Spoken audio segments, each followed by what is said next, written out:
Hey Plated fam, so today we're celebrating Siripos' 80th birthday, and with that we're going to be combining two proudly South African dishes into one. So we're going to start off by making Amagwinya. This is an all-time classic. We're going to start off by prepping our dough because we need that to rise. So in here I've got about 5 cups of flour. You'll then need 1 cup of brown sugar, a little bit of oil just so that it doesn't stick, and you are going to add in some yeast just to activate it. And then here we have got the star of the show, Siripos. And this we're only just going to need a teaspoon of salt. Then here we've got some warm water. So with the warm water, you're just going to gradually combine until you get the right consistency. So I'll start off by adding our dry yeast.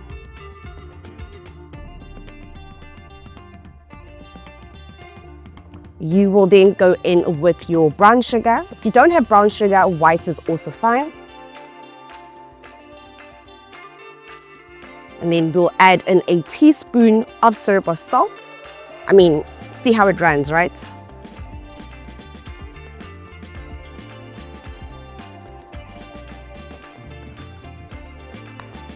And then before you add in your water, just gently combine that together until everything is well incorporated.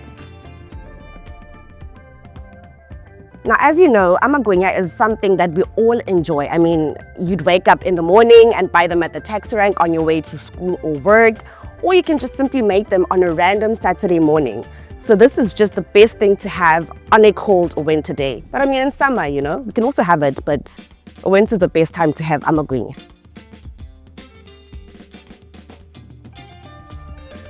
Now, once everything is well incorporated, we're going to gradually add in our lukewarm water.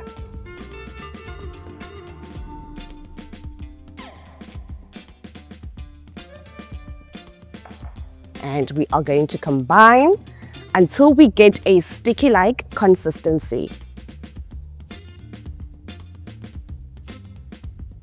Like I mentioned earlier on, we're gradually adding in water. So if you can see that your flour isn't properly incorporated, you will then top it up with more water. These are going to be so yummy once I stuff them in with Chakalaka.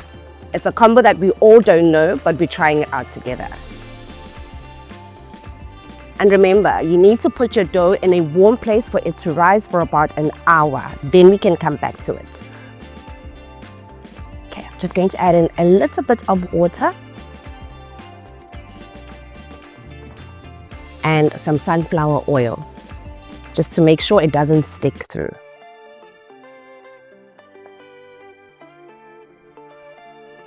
You see, this is where we're getting at.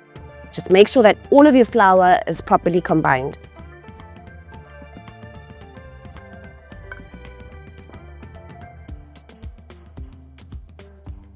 This can get as messy as you want it to be because we're all working with flour and we are in the kitchen. So there isn't really time to be perfect here. Just give it your all. And this is the consistency that we want. So you're then going to cover this up with some cling wrap or some foil, and then just top it up with a dishcloth and put this in a warm place for it to rise for about an hour.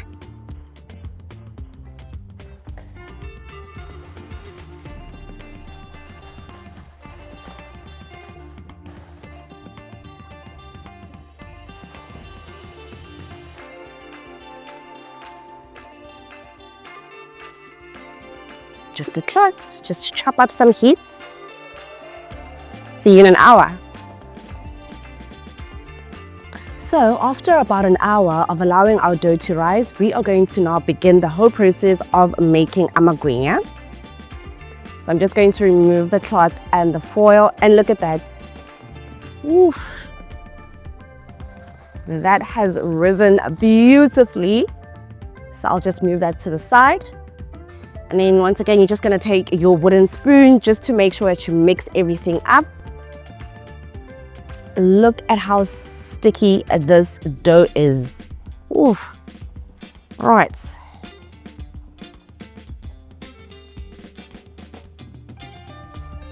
I already know that I'm going to enjoy this a lot. And look at that. that. Okay. So now we are going to heat up some oil into a pot. And then once that's heated up, we're going to just roll our Amagwinya dough and then just pop them into the oil. But I will show you how you need to check if your oil is hot enough. But also a trick, once you pop the dough into the pot, reduce your heat, because that's the only way your Amagwinyas are going to turn golden crispy outside but fluffy inside. Going to take a pot. You need a big pot so that you allow your doughs to cook evenly, so you need some spacing there. So I'm just going to put the stove on the highest heat for now, because we are just going to heat up some oil. I'm going to add some oil to a pot. You'll probably need more of this, just so that your dough floats evenly on top. So for you to check if your oil has heated up enough, you can just use a toothpick or a bamboo stick and just insert that into the oil. Once you see the bubbles forming like this, then your oil is ready. So now I don't like the sticky feeling that dough brings, so I'm going to insert some gloves. But if you want to, you can just simply use your hands. This is just a method that I prefer.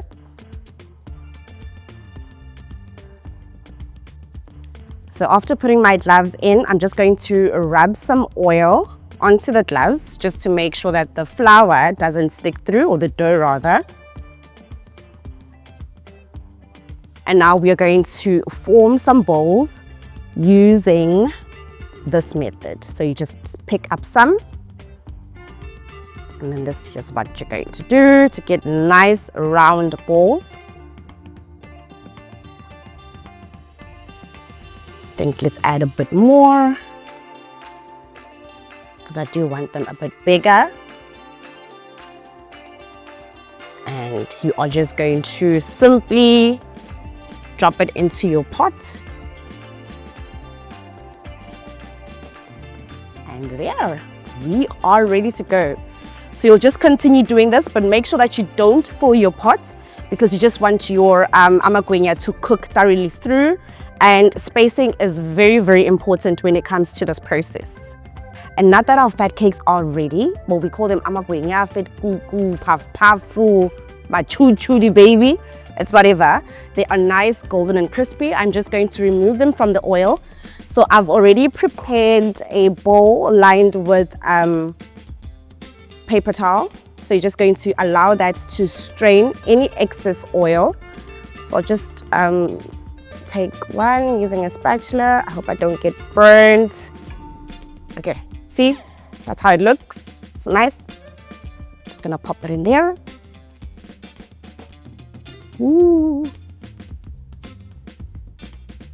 Please be very careful when it comes to working with hot oil. It's dangerous, ingozi, but this is how we do it. Oopsie. You're gonna switch off your stove. So while these are cooling down, we're then going to move over to making our chakalaka. There you have it. So you're going to just put your stove on. You'll then heat up some oil. I mean, you all know that when you're having a braai in South Africa, chakalaka is a perfect side, but not today. We are pairing it with our Amagwinya. So I just want to heat that up a little bit, and then I'm going to add in my onions, and we're going to saute that until they are translucent. Then we'll go in with our bell peppers.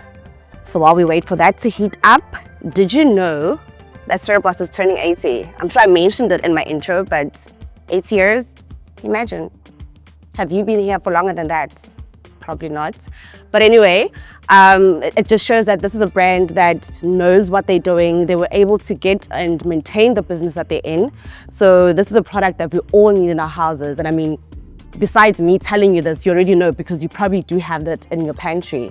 So we just need to take some time and appreciate these brands that have put us through all of our years of living. They bring so many memories, and look where we are now. celebrating 8 years. So that's heating up very nicely. Just wanna increase my heat a bit. And then once it's heated up, we'll just reduce it to medium to low heats rather. So you're going to add in your diced onion.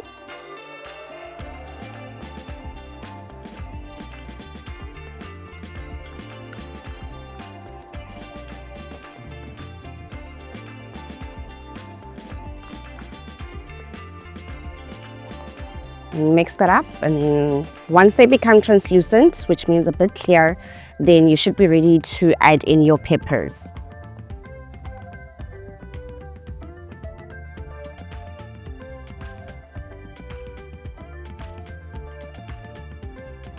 So once that's done, you are going to add in your bell peppers.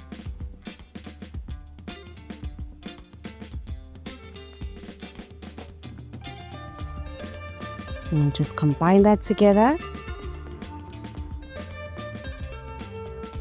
And then you can add in your crushed garlic and crushed ginger.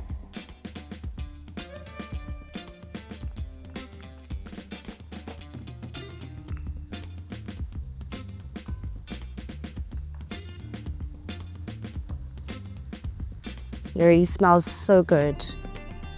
I mean, all South African dishes have so much aroma and flavor, and the salt that we use, being siripos, brings everything together so perfectly.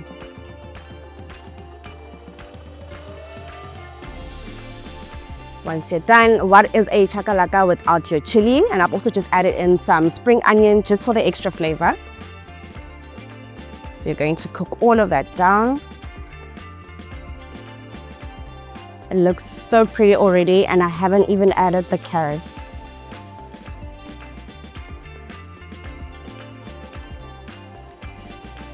And unlike your traditional chakalaka, I'm just going in with some tomato paste just to enhance the flavor and also add some color to it. So I'll just do that. There you go.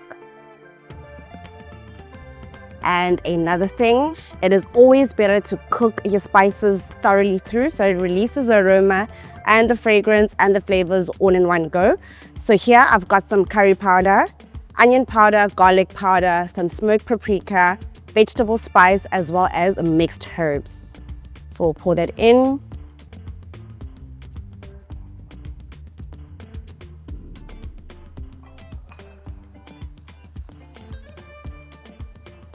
And combine. And in as much as I said that we're making chakalaka, which is a proud South African dish, we are always trying out new recipes, right? So we're going to put a little twist to this one and add in some baby marrows. And we're going to allow these to cook down together with all of the spices that we've just added and the peppers and the onions. This just elevates the flavor.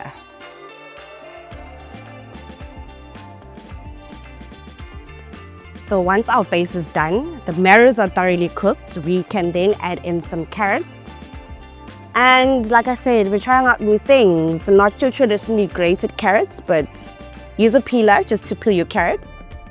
So we're just going to pour that in. We're going to allow our carrots to cook through, but before that, we are going to add some seasoning. And it can only be the star of the show, so you can add in as much carrot as you want. I'll just leave some of this. So let's mix that up together. Smells very, very good. So while I'm doing that, I'm just going to season with some siripos salt.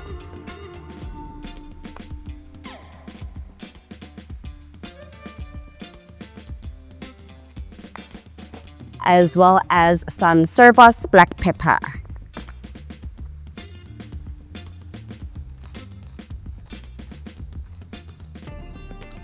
Black pepper always adds that kick to your food, so please do not be shy. You can just add in a generous amount. And now we're going to allow our carrots to cook through, and then we will come back with the two final steps which is adding in our baked beans as well as our sweet chili sauce, because in as much as we do want a spicy and hot chakalaka, we just also want to tone down the flavors a bit. And now that our chakalaka is almost done, we're just going to move over to our final steps. We're going to add in some baked beans.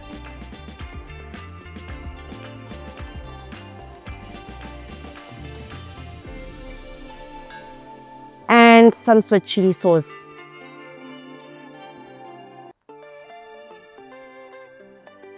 And remember, baked beans don't need to be cooked for long. Then you're just going to gently combine everything together.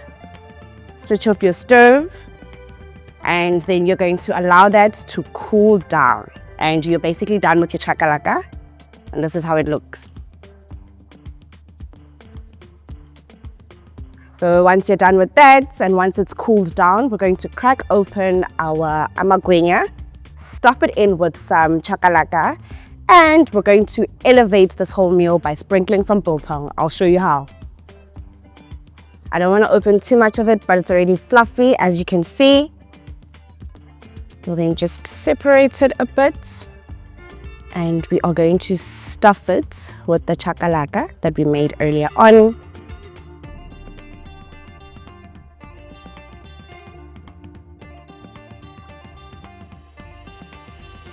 You can fill it up as much as you want. And for that extra flavor, some biltong. Just sprinkle that on top.